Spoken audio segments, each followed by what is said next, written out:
We are a UK-based software company. We are mainly a software company.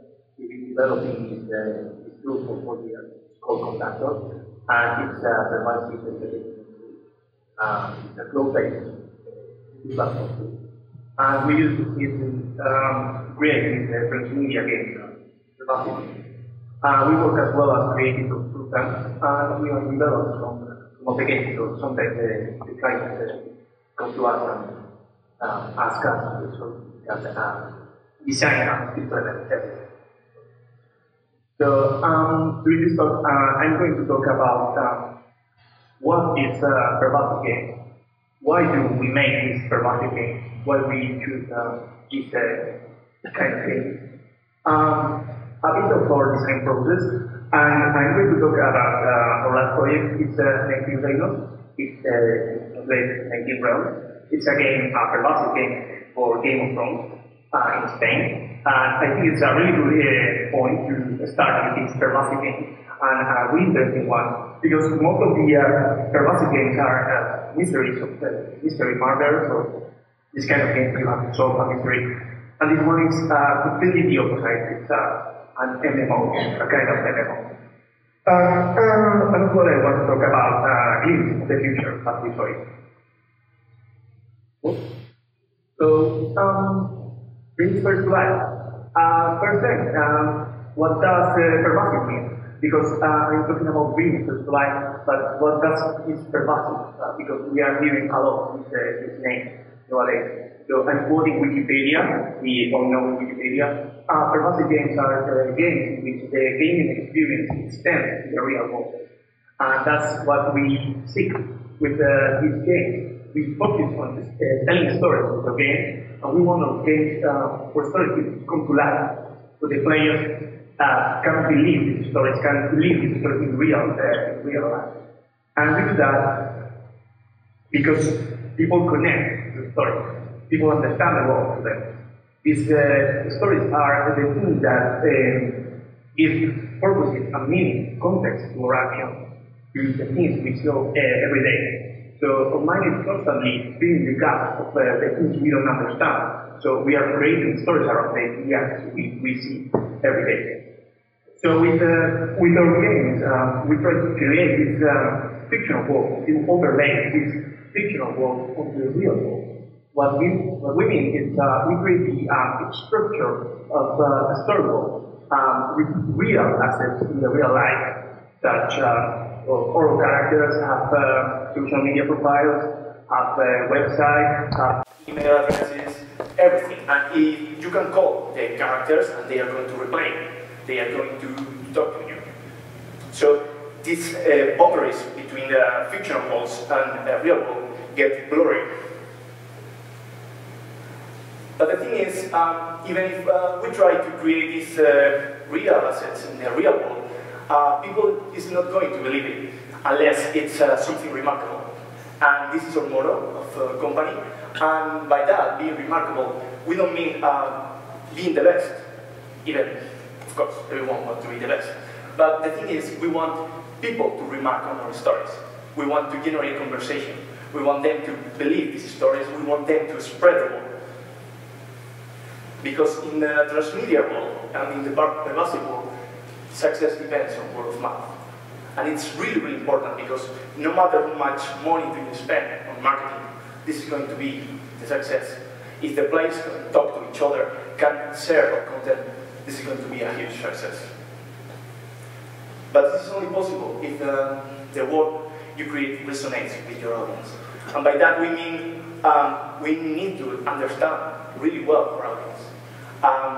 Because the audience need to feel the story is for them and only for them. It's really important they feel part of the story. They feel they are the protagonists of these stories. And this is only possible if we understand really well our audiences. And one thing we try always to create with our experiences, it's the feeling that you are the main character. So it's not like watching a film. It's interactive. You are in the middle of everything. If you follow a certain path, the action will follow you. So you feel always you are the main character of the story.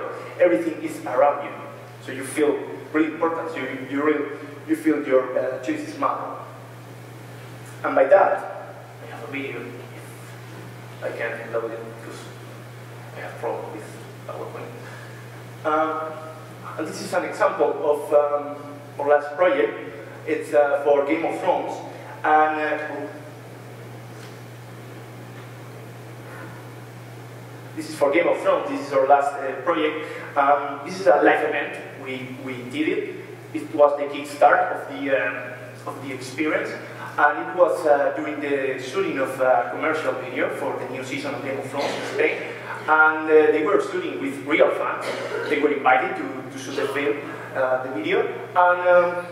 And in the middle of everything, this character appears and starts the game. So they didn't know at the time, but I guess it's not going to work. No. Please. No. Okay.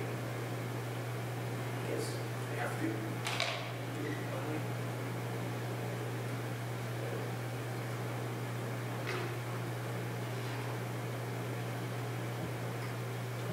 It's not working. The video. So this is in Spanish, but I think the great thing about this is the feeling that you get of the video. It's so it's the feeling of the people react really quick to the story. They didn't know what's going on. This character appeared, and well, I guess it's not. What is it? Wait. No.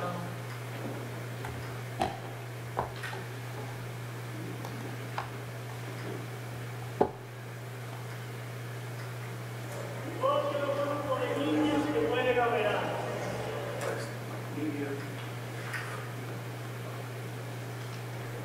Sorry for the computers. I don't know what's going on.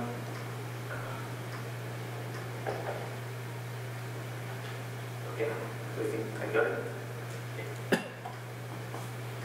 Okay, so this is the video.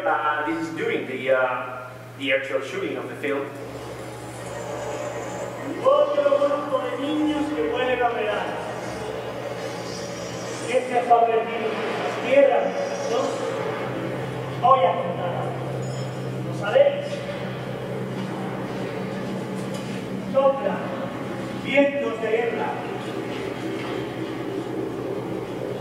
Y parece que la tormenta no hay. La guerra viene a nosotros. Y vuestro Señor os manda a la guerra. Y vosotros obedecéis como corderitos. ¿Estáis seguros? ¿Están luchando en el bando correcto? Sois tan nervios y no os atrevéis a pensar y decidir lo que queréis. ¿Cuántos de vosotros pelearéis por los Lannister? ¡Nadie! ¿Y cuántos de vosotros lo haréis por los Stark? ¿Cuántos de vosotros por los Targaryen? Pensad antes de hablar, porque vuestro juramento tendrá consecuencias. ¿Dónde reside realmente vuestra lealtad? Escuchadme bien. Yo antes era como vosotros. Yo puedo ayudaros a salir de esta comida. Os nombro hombres y mujeres libres, libres para decidir por quién quieren luchar. ¿Estáis preparados? ¡Sí! ¿Estáis preparados para luchar? ¡Sí!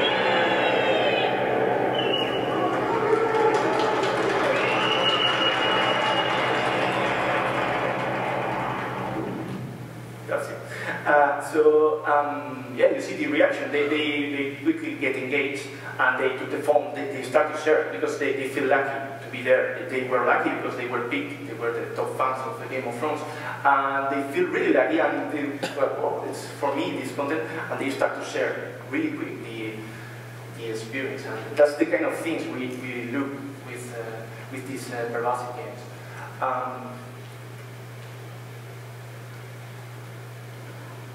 Yeah. So I have chosen this example of Game of Thrones. I'm going to, I think I'm going to, I don't know what's going on. Okay, so yes, so this is a really good example because it explains really well the kind of things we usually do.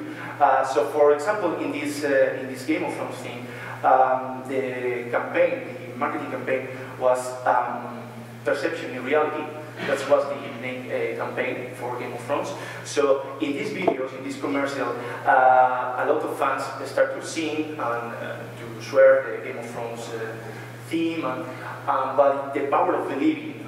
Some of the characters of Westeros come to Spain before them. They actually come to before them. So Jon Snow, Daenerys Targaryen, and Jaime Lannister.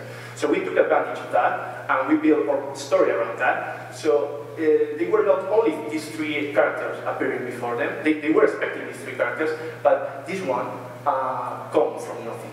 And it's not only this one, this is only the advance. So all Westeros, it's coming to Spain, it's inviting Spain. So that's the thing. So that's the thing. And after the event, we give them this parchment. And this is like, we are looking for this man dead or alive.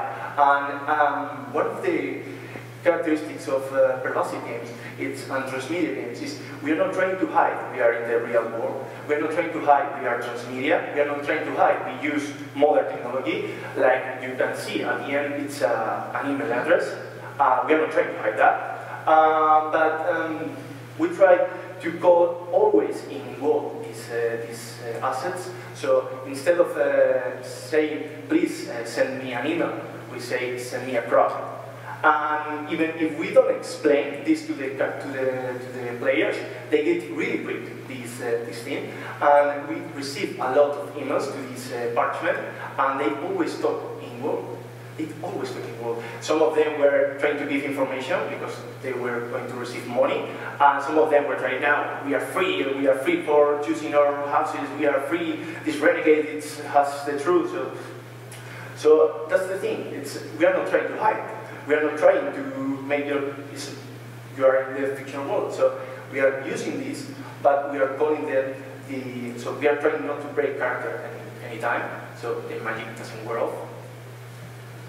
As I say, it's Pervasive and Transmedia. And what does it mean? Well, the main game in the middle, it's played through Twitter. It's an RPG through Twitter. So every command, it's a tweet. You send a tweet to our account.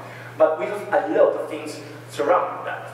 So we have this storyboard to make the experience extended and deeper. So for example, we have social media. We have Tumblr, where we have the strategy guide with beautiful illustrations. We have Facebook, where it's the community, where they can talk about the game, they can talk to each other, and they are a really engaged community in Twitter, in Facebook, sorry. We have this web series about this character, Edwin, giving hints about the game, always involved, but you see, it's behind them, it's the real world, so you see, it's blurring, it's mixing everything together. We have a TV slot. It's a program to talk about the series, actually, but we have a little slot to talk about the game, so they can know what's going on in the game, so the new kings of this week, the people who have attacked the most. We have a website. We have this website to help people get into the game. Even you can play everything through Twitter. You can actually go to the website and send the tweets from the website, and it's really good looking. And the final part, we have these online events and live events, like the one we see, but we use these ones for brand integration and to get revenue. That's the way we do it. So we hide items, special items, in stores, in real stores and online stores. So you have to visit weekly, so you have every item in the game. So I want to go on this later, but I love this slide because this is the way we saw gaming today and the future of gaming. One of the futures of gaming, because I think it's a wide range of ways to see the future. So right now, we see the gaming like you have a device. Maybe it's a mobile phone, maybe it's a controller, maybe it's a keyboard, but everything else is not the game. Everything else is the real world. So with the pervasive games, what we're trying to do is think about these surrounding things as the metagame, the story world. So it's a deeper universe. So we are not trying to replace classic games. So if you want to play the game, you can, and of course you don't have to go to the social media to talk about it. But if you want, you can do it. It's so because people don't have enough of the things they like. So you can go and actually see each other, talk about the game, see more episodes, or even you can see the meta game and you don't actually have to play the game. That's not necessary. So this is from the strategy guide, Thunder, and the main goal of the game. It's we are searching the new king or queen of the Andals in the first man. Why? Because there's a menace coming from the north, the White Walkers, and only the rightful king is going to unite all the realms and stop the attack. We are going to have a coronation on the 16th of June, a real coronation. We have an air throne, and we are going to coronate someone with the highest XP points. And we divide the game in two halves. The first half, it's the individual actions. They can attack, seduce, betray, and give points to each other. So attack is pretty simple. They can attack each other, they can kill each other, and seduce and betray, they can alter the attributes. So they can increase their stamina or the strength of the opponent or decrease it, depends. With points, it's so this is actually the actual look of the game. So if you are only playing the game through Twitter, you can only see this. It's a timeline, and you see it's people attacking each other, buying stuff, or seducing, betraying, etc. Other part of the game, also the first part, it's prepare yourself for the battles. So we have a lot of RPG mechanics, even if it's a social media game. We have a lot of RPG mechanics, like drinking potion, buying items, and crafting special items, as I said before, for the stocks. So this is, for example, an example of the items. You have shields, or gloves, or weapons, and every week we have new ones, and you have to buy them, and they give you more strength, or less stamina, so you have to keep thinking what's better, attack less, but giving stronger strength. You can drink potions. The potions have a lot of effects, like protecting for betrayals, protecting for seductions, and the special items. The special items are for the brand integration. And for example, the first one, it's if you are a Targaryen and you find the code for the first item, you get an egg of unknown origin, and it doesn't do anything. So you have to wait. So next week you find the new code. It's fire. And if you craft together, you can have dragons. So you have a lot of strength.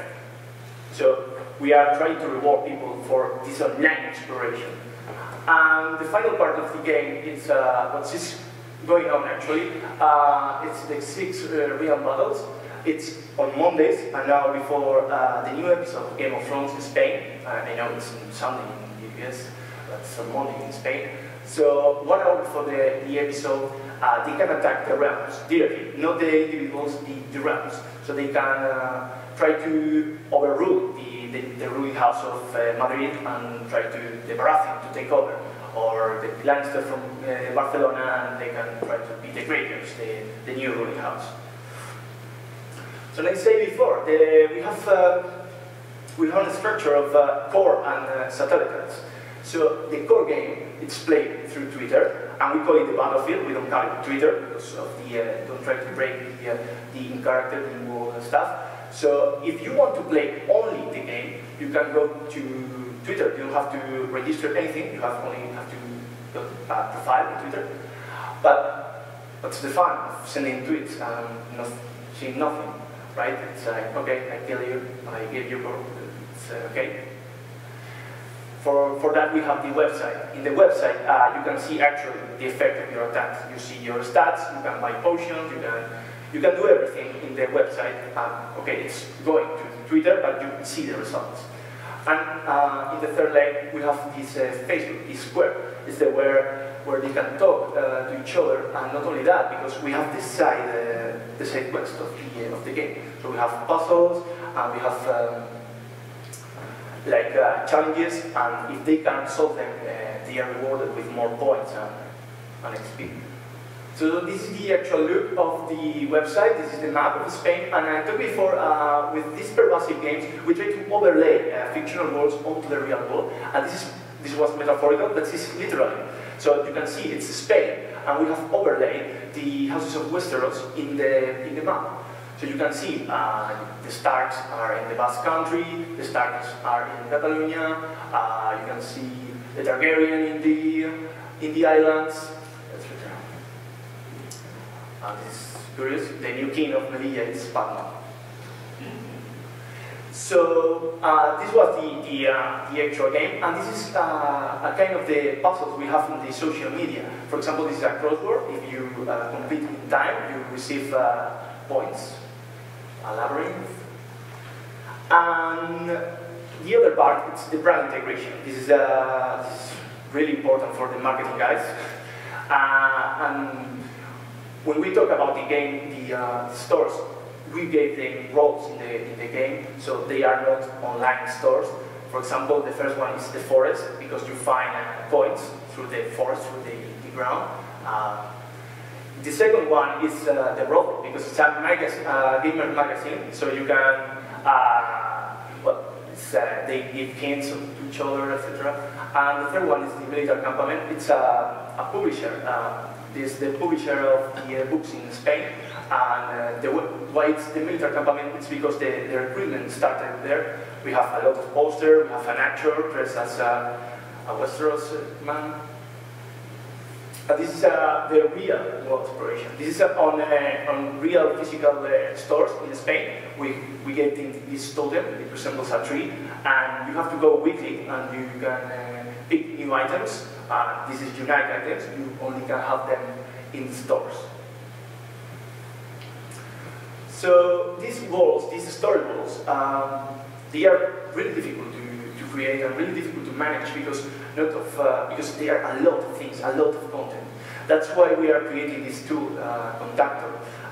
That's why we use that, because we are trying to put everything in one place. So it makes easier to create this experience. Even you have to create a lot of content anyway, but it's easier to set up and easier to manage. And the name Conducttr is because it resembles a director of an orchestra.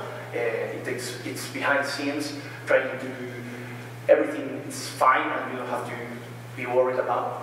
And as we see Conducttr, usually we use this Lego for Transmedia storytellers, but I like using the Photoshop for Pervasive games. It's a powerful tool, it's tough to start, but it makes things a lot easier. We have a lot of APIs, a lot of front-end and back-end going on. And the most difficult part about displaying Conducttr is what you can do, because you can do almost everything. And this is the problem, because when you show people an example of something done with Conducttr, they're going, oh, this is the kind of things I want to do. And they do exactly the same. They don't try to improve themselves, or they can try something wild and really crazy. So for example, in this case, we have a location-based game with multiple serialized video content. You got it. So we can publish videos to YouTube, we can post blog content, we can track the movement of the audience during broadcast TV show with personalized mobile content, and you got it. So the thing is, it's really scalable, and that's the thing. You can build a really small game for a really complex one with a really complex mechanics. Everything is possible. And the good and bad part for Conducttr, it's invisible for the audience. It's really good for the audience because they don't see anything, but it's really bad for us because we don't get visibility. But anyway, when everything is fine, we are really happy about that. So the audience only sees everything is working. They see this website, they see when they send a tweet, everything is working. They don't see anything from behind. It is only for the authors. And one of the good parts about Conducttr is not only creates it helps you to create these, to start these games. It helps you to manage the audience, to manage databases, to manage the journey. Every time the player interacts with a channel managed by Conducttr, it's registered in the database, so we can keep track of the journey of the people, so we can know so if something is more engaging than other things. And other feature about Conducttr, it can facilitate the possibility of audience segmentation, and by that I mean we can personalize a lot the experience. So sometimes the experience needs to be for everyone, so you have it. So on other times you need to be focused on different groups. So if you are from a group, you receive different content, you receive a different experience, you see one part of the experience that other people is not seeing, and that's really easy to do. And coming back for the game, in Game of Thrones, for example, the groups are the houses of Westeros. So this is from the second week of the game. So you can see there's a lot of Starks, a lot of Targaryen, and a bunch of the others. So when they choose these groups, they see a part of the experience the other part of the other groups are not seeing. And they are receiving special attributes. So they can craft special items, they can craft special objects, they receive different attributes every time they respawn. So it's completely personalized. Another thing, this is really cool, we have attributes, personalized attributes for every player. And one of the cool things is you can add more attributes on the go, and it's really helpful because at the beginning, designing, you can think, okay, I only need health, I need stamina, I need coins, I need XP, but in the middle of experience, you can think, maybe I need a new attribute to measure how many videos are they posting on the internet, so I know this is something they are willing to do, so you can add the attribute and it's going to work, even if the project is live. So, and this is the profile of the game. And the good thing about this, this is only the visual part of the game. Everything is in Conducttr. So the website, it's only a face. It's a thin client. It's taking everything from Conducttr. It's taking your name, it's taking your house, it's taking your rent, it's taking your inventory items, it's taking your attributes, it's taking your reward, your achievements. So everything is in the game. So we don't need this website. Even it's really helpful for the player, for visibility. This is budgets, and this is really cool because the game lives in different spaces. So we are rewarding people by doing different actions. So for example, the third row is for doing courage actions like surviving a battle. The second one is by loyalty, so they keep posting in Facebook and in Twitter, so they share the experience. The third one is by killing important people, like Targaryen with dragons, or the king, or the Starks.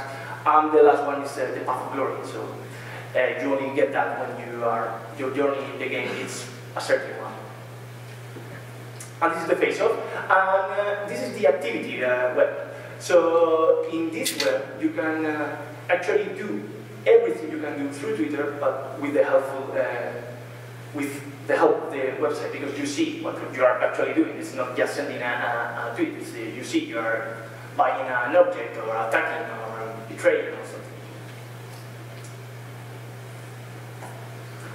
Yep. One of the things, and this is a part of Game of Thrones, we are trying to do with these Pervasive games, and I think it's really important. It's extending the universe, it's creating this storyboard.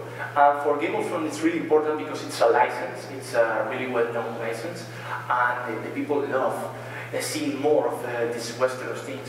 So we try to reward people so they can see more things, even it's fan art, even it's created from us, not from George Martin. But even so, even see if we work 24 hours, 7 days a week, we are going to finish. So one of the things in these transmedia experiences, it's hearing and listening the players, because they love creating content, and they are going to extend even more your story. And when you promote their work, you don't have to pick everything, because it's impossible. But if you pick the really good ones, they are going to feel like they are really, really important to you. You hear them, and they are going to get even more creative. So it's like a cycle, so it's really, really good. And in Game of Thrones, for example, we weekly, daily basis, we post something in Facebook. So we tell them new mechanics for the game, or we post new challenges. And one of the players took the template and put, I don't know if you can see it, it's the Batman logo behind the post, and he's the Batman of Westeros. And he's actually seeking help to chase the Joker. I don't know why. And people is like crazy, and it's trying to help them, and it's creating accounts of fake Jokers, and they are giving coins to these characters, so it's so powerful they can increase everything in the game, so it's fantastic.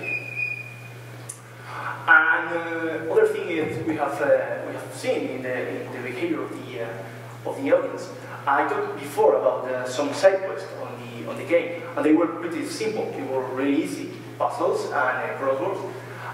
We tried something different for this one.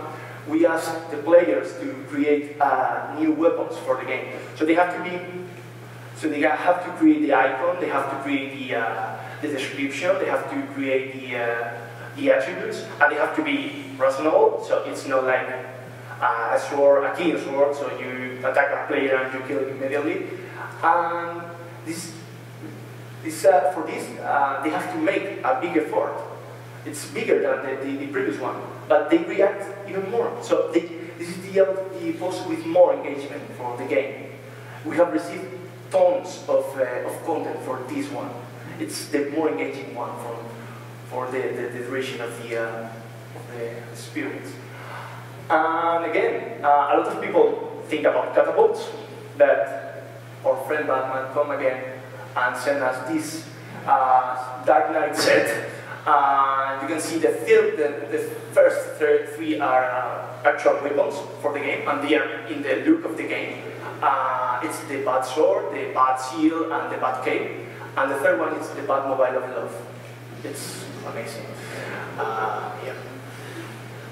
So they really care about the game. It's amazing.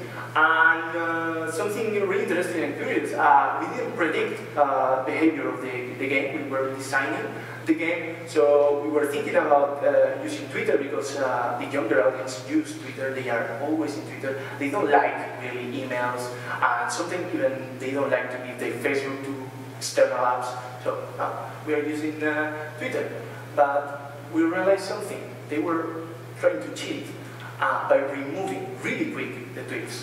So you're dead and you don't know why. It's like a ghost has killed you from behind. And they managed, so even it's a bit frustrating and annoying, they were creating these memes, and this one says in Spanish, when I remove the tweets, I feel evil. So they have created a whole story about this. They feel like ninjas, like I'm evil because I'm removing the tweets. So we have provided this structure for the world, and they feel comfortable living there, and they're creating even more content and more story around that. And this is the final. One thing I think it's very interesting about these pervasive games, it's usually, and I think this is getting old right now, so a lot of people is just not thinking like that, but we see like a fight between social and casual games and these hardcore games, these classic games, because it's like, oh, the audience is not the same, so, and we see like a fight, it's unreconcilable. So, with these pervasive games, we try to create something in between. We try to create, in this example, an MMO on social media. We try to pick some of the advantage of some of the genres. And with that, we have a really engaged community that we have from the social part.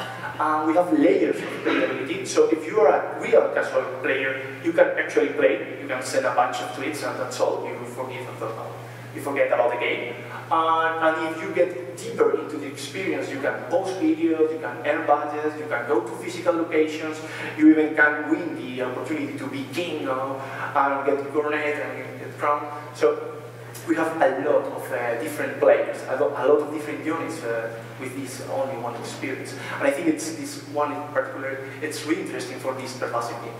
It's not seeing a fight, it's just, well, taking advantage of the things. Another thing is about the RPGs. We have a main quest to be king, and a lot of side quests in social media. I think it's really interesting.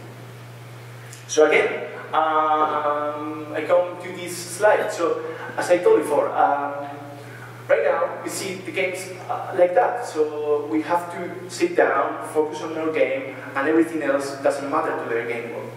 But as we see gaming, we can get the experience extended, we can get the experience deeper. So this is not replacing the classic games, this is another way to see them. So we can see games like only Pervasive, so you have to believe in the game, or you can like only extend the experience. And I think it is really interesting for the future. And I think this is really interesting because I think the technology, it's getting us to that point, and the most important part, people is willing to. So I think right now, I know a lot of times in the past we have said the same thing, virtual boy or something like that. But I think people is getting to the point they want to live in virtual worlds. They are willing to do that. And with Pervasive games, one of the things possible, for example, is you can play a classic game like Halo or Call of Duty, and during your day you can contact some of the characters of the story, and maybe later when you come back to the actual game, you receive like a medikit or a valuable item.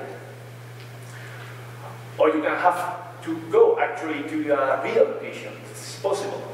So you go to real location, you unlock items for later in the game. And this is something we are working right now, this immersive location experience. So you actually have to go to a location, and the game is going to know where are you. So if you move from one wall to the other, it's detecting you are running out from the killer, and it's going to send you a tweet like, hey, you go or come back, or something like that. So the game is going to know where are you and your physical location, and I think it's really interesting to tell stories. And this is a really good one because it's a really wide one. This is the RPi. This is our quality monitoring device. It's powered by the Raspberry Pi, and we use that for a story driven by quality of the air. So we have this character live in India, and it depends on the quality of the air. It's happy or it's more angry. So we have like a branch narrative. So it depends on the day you call, you are going to get a response or other. So this is like an example of something we can do, wild things.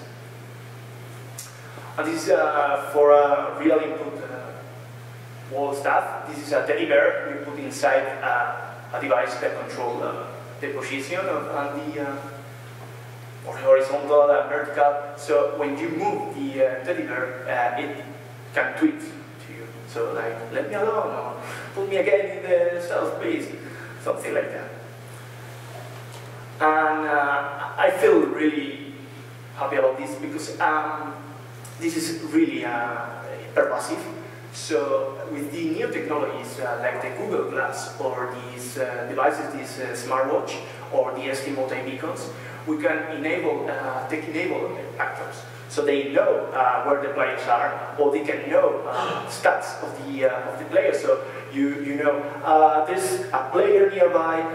He has a low health. So try to give him a medikit, or try to. So you can walk through the store, and someone comes and is like, "Oh, I think you have low health." It's like, "Oh, what's going on?" So there's a lot of opportunities in that. So yeah. And just the final, as I see the future is opportunity. It's always been, but sometimes we focus a lot on getting bigger and bigger and bigger, better graphics, more open worlds, and that's fantastic. That's really good. I really love good graphics, but I think there's more ways.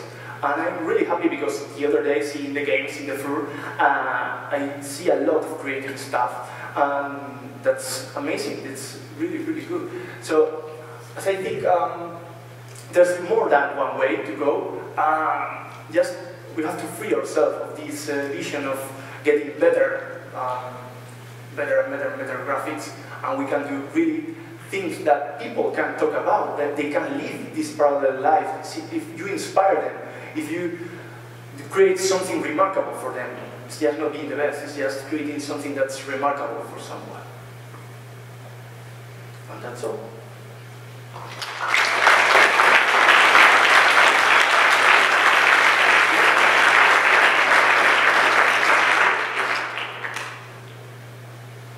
Any questions?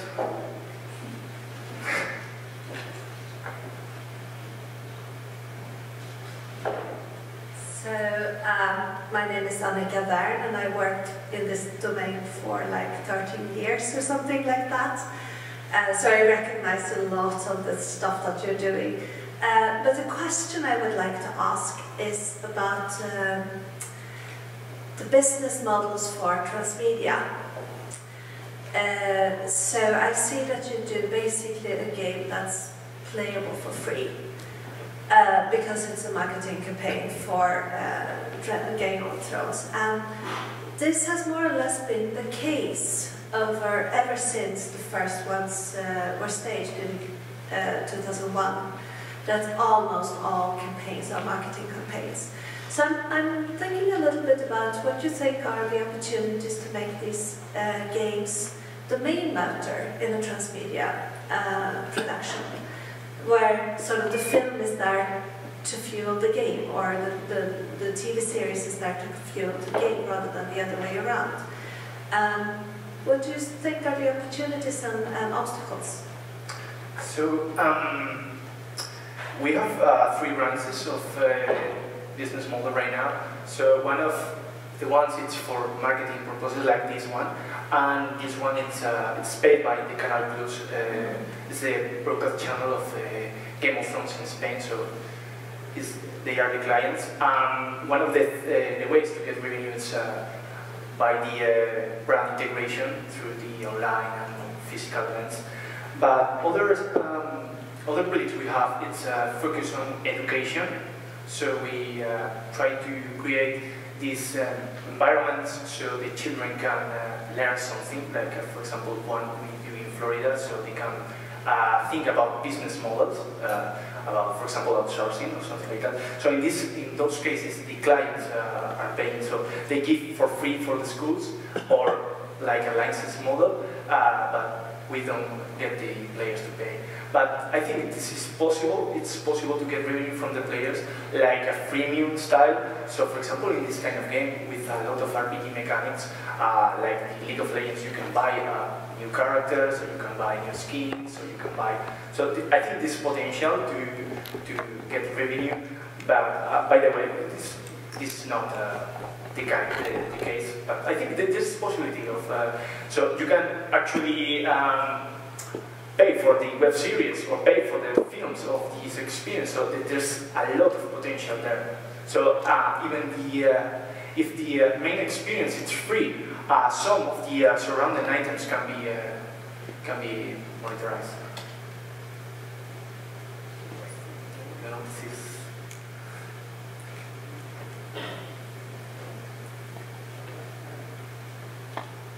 Hi, thanks for a very inspiring talk. I was wondering how you deal with the failed state in 19 Reinas. If a character dies, do they have to start over from scratch, or how do you deal with that? No, when they die, they stay dead for 3 hours, and they respawn. We took some money, and they respawn with the default attributes from the houses. So if you're a Stark, for example, you get more strength than a Greyjoy, for example, but you get less stamina, so you can perform less attacks. So the thing is, yeah, you stay there, so none of your actions take place, so you can earn more XP points, and the XP points are the key to be the king of the game. So do you motivate that narratively? Does the player respawn as a new character? Or? No, when they die, we don't say you are dead. You say you are defeated, and the Great Masters is taking care of you. So when we remove you some coins, like the payment for the cure of the Great Masters. Thank you. Anyone else? Well, I think I'm done. Thank you.